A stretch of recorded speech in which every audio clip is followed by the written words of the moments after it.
بسم الله الرحمن الرحيم.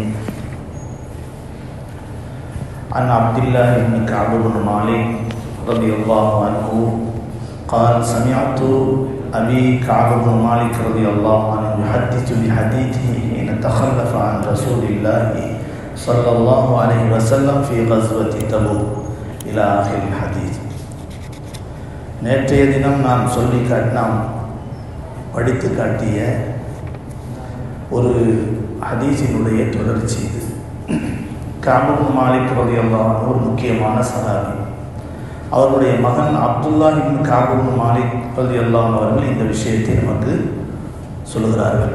தன்னுடைய தந்தை கூறுகிறார், இஸ்லாமிய வரலாற்றில் தபூக் யுத்தம் என்பது ஹிஜ்ரி 9வது வருடம் நடைபெற்ற ஒரு முக்கியமான போர்க்களம்.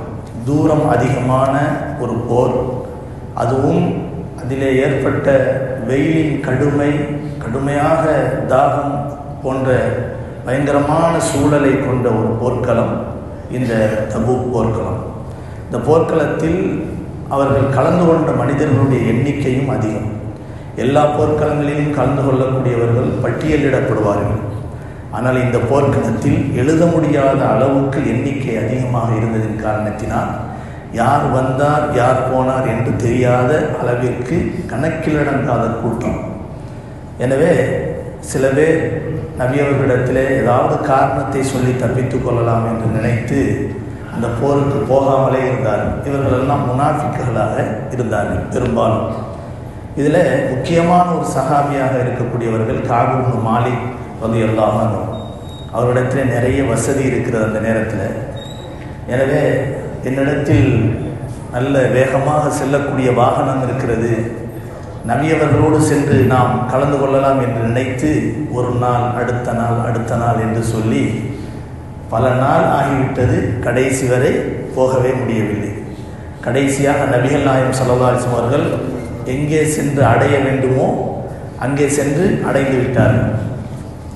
இந்த நேரத்தில் நபி அவர்கள் போகின்ற பாதையிலெல்லாம் என்னை பற்றி விசாரிக்கவே இல்லை. கஅப் இப்னு மாலிக் அவர்கள் கூறுகிறார், என்னை பற்றி விசாரிக்கவே இல்லை. போர்க்களத்துக்கு சென்றதற்கு பிறகு நபி அவர்கள் பார்த்துவிட்டு மாஃபால கஅப் இப்னு மாலிக், எங்கே கஅப் இப்னு மாலிக்கை காணவில்லை என்று ஸல்லல்லாஹு அலைஹி வஸல்லம் அவர்கள் கேட்டார். அப்போது ஒரு மனிதர் சொன்னார், பனு சலமா கிளையை சார்ந்த மனிதர், யா ரசூலல்லாஹ் ஹபஸஹு புர்தா வன் நதுரு ஃபீ அத்திஃபை, அவருடைய வசதி வாய்ப்பு அவரை தடுத்து விட்டது.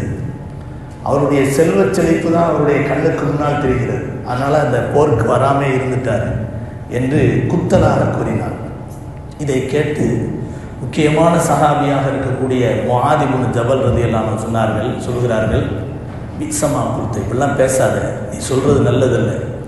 வல்லாஹி யா ரசூலல்லாஹ் மா அலிம்னா அலைஹி இல்லா கைரன், நான் பார்த்த வரைக்கும் அந்த கஅப் இப்னு மாலிக் நல்ல காரியத்தில் உள்ளவர் தானே தவிர இதுவரைக்கும் எந்த தப்பும் பண்ணதே கிடையாது. அவர் நல்ல மனிதர், அவரை பற்றி இப்படிலாம் தப்பாக பேசக்கூடாது என்று முஆத் இப்னு ஜபல் ரலியல்லாஹு அன்ஹு சொல்ல நபி அவர்கள் ஒன்றுமே சொல்லாமல் மௌனமாக இருந்து விடுகிறார்கள்.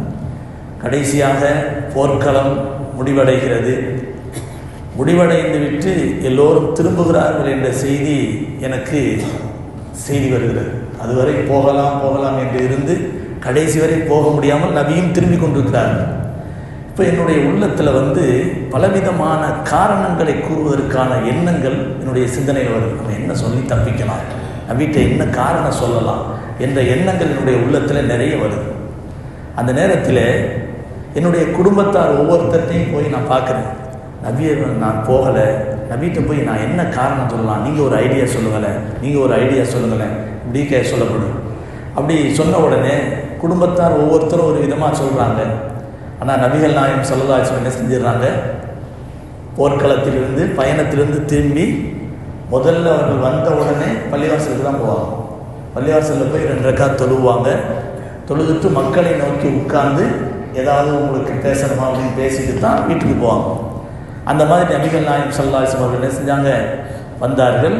ஃபரக்கா ஃபீஹி ரக்காத்தைனி, 2 ரக்காத் தொழுதார்கள். சும்மா ஜலசலின் நாஸ், பிறகு மக்களுக்காக வேண்டி அமர்ந்திருக்கிறார்கள். ஃபலம்மா ஃபால தாலிக ஜாஅல் முஹல்லஃபூன் யஅ்ததிரூன இலைஹி வ யஹ்லிஃபூன லஹு, அது வரைக்கும் அந்த ஊரில் யாரெல்லாம் போருக்கு போகாமல் இருந்தாங்களோ அவர்களில் பெரும்பாலும் முனாஃபிக்குகளாக தான் இருந்தார், அல்லது சிறுவர்கள் அல்லது வயோதிகர்கள் இந்த மாதிரி. அதனால் அந்த சமயத்தில் நான் வெளியே கூட போக முடியாத ஒரு வெட்கமான நிலை எனக்கு ஏற்படுது. இப்போ நபி அவர்கள் வந்த உடனே ஏறக்குறைய 80க்கு மேற்பட்ட நபர்கள் நபிகிட்ட வரிசையாக போகிறாங்க. நான் இதனால தான் வரல, அதனால தான் வரல அப்படின்னு பொய்யான காரணங்களை சொல்லி சொல்லி என்ன செய்கிறாங்க, தப்பிச்சுட்டு போயிட்டே இருக்கிறாங்க. ஸல்லல்லாஹு அலைஹி வஸல்லம் அவர்களை பொறுத்த வரைக்கும் அவர்கள் சொன்ன வெளிப்படையான காரணத்தை ஏற்றுக்கொண்டு அவர்களுக்காக பாவ மன்னிப்பு தேடி அனுப்பிவிடுகிறார்கள். இப்போது நபி ஸல்லல்லாஹு அலைஹி வஸல்லம் அவர்களுக்கு முன்னால் நான் போகக்கூடிய முறை வருது. நான் அவர்களுக்கு முன்னால் போய் ஃபலம்மா சல்லம்து, நான் சலாம் சொல்லுகிறேன். நபி அவர்களுக்கு முன்னால் சலாம் சொன்ன உடனே தபஸ்ஸுமல் முல்லப், நபி அவர்கள் ஒரு கோபத்தோடு சிரிப்பாங்கல்ல, ஒரு கோபத்தோடு மகிழ்ச்சியாக சிரிக்கிறது ஒரு வகை.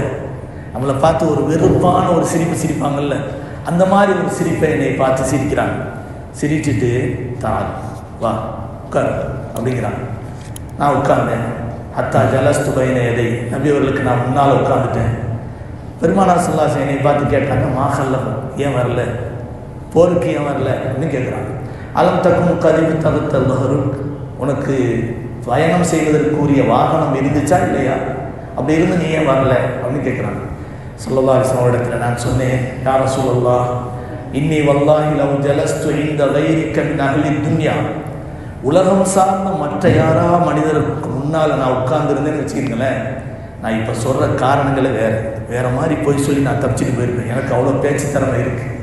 ஆனால் நான் இப்போ உட்கார்ந்துருக்கிறது உங்களுக்கு முன்னால் நிச்சயமாக வலா கிண்ணனி வல்லாஹி லக்கத் அலிம்துலையின் ஹத்தஸ்துக்கல் யௌம ஹதீஸ கதபின், பொய்யான ஒரு காரணத்தை நான் இன்றைக்கி சொல்லி நான் தப்பிச்சிட்டேன்னு வச்சுக்கங்களேன், நிச்சயமாக அல்லாஹ் உங்களுக்கு என்னை பற்றி சொல்லி தந்துடுவான். அவன் சொன்னது பொய்ப்பா நம்பாரு அப்படின்னு நல்லா சொல்லி தந்துடுவான். அதுக்கு பின்னால் அந்த மாதிரி நான் பொய் சொல்லிட்டேன்னு உங்களுக்கு தெரிஞ்சிச்சுன்னு சொன்னால் என் மேலே நீங்களும் கோவப்படுவீங்க, அல்லாஹும் என் மேலே கோவப்படுவான். அதுக்கு பின்னால் எனக்கு மன்னிப்பு கிடைக்காது. இதை விட உண்மையான காரணத்தை நான் சொல்லிடுறேன். இப்போ என் மேலே நீங்கள் கோவப்பட்டாலும் அல்லாஹ் என் மேலே கோவப்பட்டாலும் வரக்கூடிய முடிவும் எனக்கு நல்லதாக இருக்கும். நான் உண்மையை சொன்னதுனால எனக்கு முடிவும் நல்லதாக இருக்கும். இன்னில் ஆறுது ஃபீஹி உக்பல்லாஹ், நான் உண்மையை சொல்வதின் காரணத்தினால் அல்லாஹ் எனக்கு கடைசி முடிவாக நல்ல முடிவை தருவான் என்று நான் ஆதரவு வைக்கிறேன் என்று சொல்லிவிட்டு, யா ரசூலுல்லாஹ் நான் வராமல் இருக்கிறதுக்கு எந்த உண்மையான காரணமும் இல்லை, உண்மையிலே நான் வரணும் நினச்சி காலதாமதப்படுத்தி நான் வராமல் போயிட்டேனே தவிர உண்மையிலேயே வராமல் நான் இருந்ததுக்கு எந்த தகுந்த காரணமும் இல்லை அப்படின்ற உடனே நபி அவர்கள் மற்றவங்களுக்கெல்லாம் வெளிப்படையான காரணத்தை கேட்டு இஸ்திக்பார் பண்ணி அனுப்பின நபி அவர்கள் அந்த நேரத்தில் சொல்கிறாங்க, அம்மா ஹாதா ஃபக்கத் சதா, இவர் உண்மையை சொல்லியிருக்கிறார், ஃபக்கும் சரி போ, எந்திரிச்சு போ, ஹத்தா யக்தி அல்லாஹு ஃபீக், அல்லாஹ் உனக்கு ஒரு நல்ல தீர்ப்பு கொடுப்பான், அது வரைக்கும் நீ வெயிட் பண்ணு போ அப்படின்றாங்க. நான் எந்திரிச்சு வந்ததுக்கு பின்னால் என்னுடைய குடும்பத்து மக்களெல்லாம் என்னை பின்னால் வந்து, ஏன்ப்பா உண்மையை சொன்னேன், ஏன்ப்பா இப்படி பண்ணிட்ட, நபீனுக்கு மேலே கோவப்பட்டாங்கல்ல, போங்கப்பா வேலையை பார்த்துக்கிட்டு, நான் உண்மையை சொன்னாலும் நிச்சயமாக அல்லாஹ் ஒரு காலத்தில் என்னை திருப்திப்படுத்துவான், இல்லைங்கன்னா நான் பொய் சொன்னால் அல்லாஹ் காட்டி கொடுத்துருவான், நபி என் மேலே கோவப்பட்டுருவாங்க அப்படின்னு சொல்லி அவங்களையெல்லாம் அனுப்பி வச்சுட்டேன். அதுக்கு பின்னால் நபிகள் நாயகம் ஸல்லல்லாஹு அலைஹி வஸல்லம் அவரிடத்துல உண்மையிலேயே போருக்கு வராத உண்மையான மூமின்கள் யாராவது என்னை மாதிரி இருக்கிறாங்களா அப்படின்னு விசாரிக்கும் போது சஹாபாக்கள் சொன்னாங்க, ஆமாம் உங்களை மாதிரி இன்னும் 2 பேர் என்ன செய்கிறாங்க, உண்மையான மூமின்கள் தகுந்த காரணம் இல்லாமல் போருக்கு வராமல் இருந்தவங்க அப்படின்னு சொல்லிட்டு, ஒன்று முராரத் இப்னு ரபீஅ, இரண்டாவது ஹிலால் இப்னு உமையா, இந்த 2 பேர் இருக்கிறாங்க. அப்போ 3 சஹாபாக்கள், கஅப் இப்னு மாலிக், முராரத் இப்னு ரபீஅ, ஹிலால் இப்னு உமையா. நபிகள் நாயகம் ஸல்லல்லாஹு அலைஹி வஸல்லம் அவர்கள் இந்த 3 பேர், இந்த 2 பேர் இருக்காங்க பாருங்க, பத்ர் சஹாபாக்கள், சாதாரண ஆட்கள் இல்லை, பெரிய சஹாபிகள், பத்ர் சஹாபாக்களுக்கு ஒரு தனி ஸ்பெஷலான ஒரு மரியாதை கண்ணியம் அந்த சஹாபா நபி அவர்களிடத்துல இருக்குது. இந்த நேரத்தில் நபிகள் நாயகம் ஸல்லல்லாஹு அலைஹி வஸல்லம் என்ன செஞ்சிடறாங்க, இந்த 3 பேர்த்தையும் யாரும் பேசாதீங்கன்னு சொல்லிடுறாங்க. இந்த 3 பேர்த்தையும் யாரும் பேச வேண்டாம் என்று சொல்லிவிடுகிறார்கள். இப்போது ஃபஜ்தனபன்னாஸ், எங்கள்கிட்ட எந்த மனிதர்களும் பேசுகிறதே கிடையாது, தகையரூலனா, எங்கள் வாழ்க்கையே மாறிப்போச்சு, ஹத்தா தனக்கரத்லி ஃபீ நஃப்சி அல்லாரும், பூமி எங்களுக்கு ரொம்ப நெருக்கடியாக போச்சு, ஏன்டா வாழ்கிறோம் அப்படிங்கிற அளவுக்கு எங்களுக்கு இந்த பூமி ரொம்ப குறுகலாக போச்சு. ஃபலபிஸ்னா அலா தாலிக்கு 50 லைலா, 50 நாட்கள் இந்த மாதிரியே ஊரில் இருக்கக்கூடிய என்னுடைய தாய் கூட என்கிட்ட பேச மாட்டாங்க, என் மனைவி பேச மாட்டாங்க, என்னுடைய உறவினர்கள் பேச மாட்டாங்க. ஊரே எனக்கு குறுகலான ஒரு வட்டமாக மாறிவிட்டது. 3 பேரும் நாங்கள் இப்படி பேசாமல், 3 பேர்கிட்டையும் யாருமே பேசாமல் இருப்பாங்க. ஆனால் அந்த 2 பேர் இருக்காங்க பற்றியெல்லாம், ஹிலால் இப்னு உமையா, முராரத் இப்னு ரபியா, அந்த 2 பேர் கொஞ்சம் வயசானவங்க. அதனால நபி அவர்கள் யார்கிட்டையும் பேச வேணாம்னு சொன்ன உடனே வீட்டுக்குள்ளே முடங்கி போய் கவலையில் உட்காந்துடலாம். ஆனால் நான் ஒரு வாலிபனாக இருந்தேன். அந்த நேரத்தில் நான் கடை வீதிக்கு போவேன், சாமான்களை வாங்குவேன், பள்ளிவாசலுக்கு தொழுவ போவேன். தொழுவ போகிற நேரத்தில் நபி அவர்கள் உட்கார்ந்துருப்பாங்க. அஸ்ஸலாமு அலைக்கும் சொல்லுவேன். அஸ்ஸலாமு அலைக்கும் சொன்ன உடனே நபி அவர்கள் எனக்கு பதில் சொல்கிறாங்களான்னு அவங்களுடைய உதட்டை கவனிப்பேன். அதுக்கு பின்னால் நான் தொழுகையில் நிற்பேன். நபி ஸல்லல்லாஹு அலைஹி வஸல்லம் அவர்கள் என்னை பார்க்குறாங்களான்னு ஜாடை கண்ணால் இப்படி சைடாக பார்ப்பேன், என்னை பார்க்குறாங்களா இல்லையா அப்படின்னு பார்ப்பேன். நபி அவர்கள் என்னை பார்ப்பாங்க, நான் பார்க்குறேன்னு தெரிஞ்சவொடனே டக்குன்னு பார்வையை திருப்பிக்கிடுவாங்க. அதான் பாசம், அன்பு. ஒரு தாயினுடைய அணுகுமுறையை போன்று நபி அவர்களுடைய அணுகுமுறை இருக்கிறதுக்கு எல்லாம். ஒரு தாய் இப்படி தானே, நம்ம மேலே வருத்தப்பட்டாலும் என்ன செய்வாங்க, முழுமையாக ஒதுக்கிட மாட்டாங்க. நம்மளை அப்படி சைடாக பார்ப்பாங்க, நல்லா இருக்கிறோமா இல்லையான்னு பார்ப்பாங்க. ஆனாலும் நம்ம பார்க்குறோம் தெரிஞ்சோடனே இந்த கோபத்தை வெளிப்படுத்துறதுலாம் திரும்பிக்குவாங்க. நபி அவர்களும் அப்படி செஞ்சாங்க. இந்த மாதிரி போனது ஒரு கட்டத்தில் நபி அவர்கள் 40 நாள் ஆனதுக்கு பின்னால் நபி அவர்கள் சொன்னாங்க, அந்த 3 பேரும் தன்னுடைய மனைவிமாரை விட்டு பிரிஞ்சிடணும் அப்படின்றாங்க. சோதனைக்கு மேலே சோதனை. அந்த மனைவிமார்கள் அவர்களிடமிருந்து பிரிஞ்சிடணும் அப்படின்னு சொல்லிடுறாங்க. சொன்ன உடனே நான் போய் கேட்டேன், யார சொல்லலாம், மனைவிமார்களை நான் தலாக் விடணுமா அப்படின்னு கேட்டேன். இல்லை இல்லை, மனைவிமார்களை பிரிஞ்சிடும், அவங்க அம்மா வீட்டுக்கு அனுப்பிடுங்க அப்படிங்கிற உடனே அந்த முராரத் இப்னு ரபியா, ஹிலால் இப்னு உமையா, ஹிலால் இப்னு உமையாவுடைய மனைவி போய் ரசூலுல்லாஹி ஸல்லல்லாஹு அலைஹி வஸல்லம் அவர்கிட்ட, என்னுடைய கணவர் ரொம்ப வயோதிகர், அவர் பாவம், அவருடைய வேலையை அவரே செய்ய முடியாது, அதனால் நான் கூடமாட இருக்கிறேன், பேச மாட்டேன், வேற எந்த ஒரு எங்களுக்கு மத்தியில் உள்ள கணவன் மனைவி தொடர்பு எதுவுமே இருக்காது, அவருக்கு வேண்டிய உதவிகளை மட்டும் நான் செய்வேன், அது கொஞ்சம் அனுமதி கொடுக்கின்ற உடனே இல்லை இல்லை இது சரி வராது அப்படின்னு சொல்கிறாங்க. அப்போது நபி ஸல்லல்லாஹு அலைஹி வஸல்லம் அவங்க சொல்கிறாங்க, யார சொல்லலாம், அவர் என்னோடு வாழ்க்கை நடத்தி ரொம்ப நாளாக போச்சு, அவர் ரொம்ப பலவீனமானவர், அதனால் இந்த ஒரு பேச்சுக்கே இடம் கிடையாது, நீங்கள் தைரியமாக எனக்கு அனுமதி கொடுங்க அப்படின்ற உடனே ஸல்லல்லாஹு அலைஹி வஸல்லம் இறக்கப்பட்டு அவருக்கு வேண்டிய உதவிகளை செய்யுங்கன்னு சொல்லி அனுமதி கொடுத்துடலாம். இந்த சஹாபியை தவிர மற்ற சஹாபியினுடைய மனைவிமார்கள் வந்து வீட்டுக்கு போயிடலாம், அம்மா வீட்டுக்கு போயிடலாம். போனதுக்கு பின்னால் நபிகள் நாயகம் ஸல்லல்லாஹு அலைஹி வஸல்லம் அவர்கள் பேசலை, எங்களோட சஹாபாக்களும் பேசலை, குடும்பமும் எங்களை விட்டு பிரிஞ்சிருச்சு. இந்த கவலையான நிலையில் எங்களுடைய வாழ்க்கை ரொம்ப நெருக்கடியாக போச்சு. அல்லாஹ் சூரத்து தௌபாவில் இந்த வசனத்தை அழகா சொல்றான், வால ஸலாஸத்தில் லதீன குல்லிஃபு ஹத்தா இதா வாகத் அலைஹிமுல் அர்த். அந்த தபூக் யுத்தத்தில் பின்வாங்கிய அந்த சஹாபாக்களுக்கு இந்த பூமி பயங்கரமான நெருக்கடியாகிவிட்டது அப்படின்னு நல்லா சொல்றான். அல்லாவே சொல்றாங்க, அவங்க 3 பேருக்கும் அந்த பூமி பயங்கர நெருக்கடியாகிவிட்டது, வல்லாகத் அலைஹிமுல் அர்த் அப்படின்னு நல்லா சொல்றாங்க. அந்த அளவிற்கு அவர்கள் சிரமப்பட்டார்கள், கஷ்டப்பட்டார்கள். இந்த நேரத்தில் தான் என்னுடைய பக்கத்து வீட்டு என்னுடைய சிறிய தந்தையினுடைய மகன் அபூ கத்தாதா எனக்கு ரொம்ப பாசமானவர், ரொம்ப அளவலாகக்கூடியவர், எங்களிடத்தில் அந்யோன்யமாக இருக்கக்கூடியவர், எந்த நிலையிலும் எங்களுக்கு உதவி செய்யக்கூடியவர்.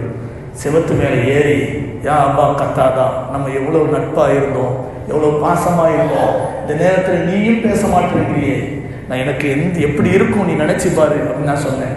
அவர் திரும்பிக்கிட்டார். திரும்ப ஏறினேன், யா அபா கத்தாதா, என்னுடைய நிலைமையை பாரு, யாருமே பேசலை, நீயும் பேச மாட்டேங்கிறியே அப்படின்னு கேட்டேன். திரும்பவும் என்ன செய்தார், திரும்பிக்கிட்டார். 3வது தடவை, நான் அல்லாஹ் ரசூல் மேலே நான் எவ்வளோ அன்பு வச்சிருக்கிறேன் உனக்கு தெரியும்ல, நான் உண்மையிலே முனாஃபிக் இல்லைங்கிறது உனக்கு தெரியும்ல, அப்படி இருந்து நீ பேசாமல் இருக்கிறியே அப்படின்னு கேட்குறான். அப்போது அந்த சஹாபி சொன்ன ஒரே வார்த்தை என்ன சொன்னான் தெரியுமா, அல்லாஹ் வ ரசூல் ஆகணும், உன் நிலைமையை அல்லாஹ் ரசூலுக்கு தெரியும், எனக்கு தெரியாது, அதனால பேசாமல் அப்படியே சொல்லி நான் பேசாமல் வந்துடுறாங்க. இந்த நிலைமை தொடருது. அதுக்கு பின்னால் என்ன நடந்துச்சுங்கிற இன்ஷா அல்லாஹ் நாளை பார்ப்போம். ஆக இந்த வரலாற்றின் மூலம், இந்த நிகழ்ச்சியின் மூலம் அல்லாஹ் ரசூல் என்பவர்களுக்காக வேண்டி நாம் செய்ய வேண்டிய கடமைகளை சரியாக நிறைவேற்ற வேண்டும். அப்படி இல்லைங்கிற பட்சத்தில் அல்லாஹும் ரசூல் நம்ம மேலே வருத்தப்படுவாங்களே தவிர அந்த வருத்தம் நிரந்தரமானது அல்ல. நிச்சயமாக ஒரு கட்டத்தில் அல்லாஹ் நம்மை கெஞ்சி கேட்கும்போது நிச்சயமாக அல்லாஹும் மன்னிப்பான், ரசூலும் மன்னிக்கக்கூடிய மனப்பான்மையோடு தான் இருந்தார்கள். காரணம், அல்லாஹ் ரஹ்மானாக இருக்கிறான், ரஹீமாக இருக்கிறான், ரசூல் ரஹ்மத்துல்லில் ஆலமீனாக இருக்கிறான். அல்லாஹ் தஆலா இதை விளங்கி நாமும் படிப்பினை பெறக்கூடிய பாக்கியத்தை நமக்கு தருவானாக. வாஹிர் தாவானா அல்ஹம்துலில்லாஹி.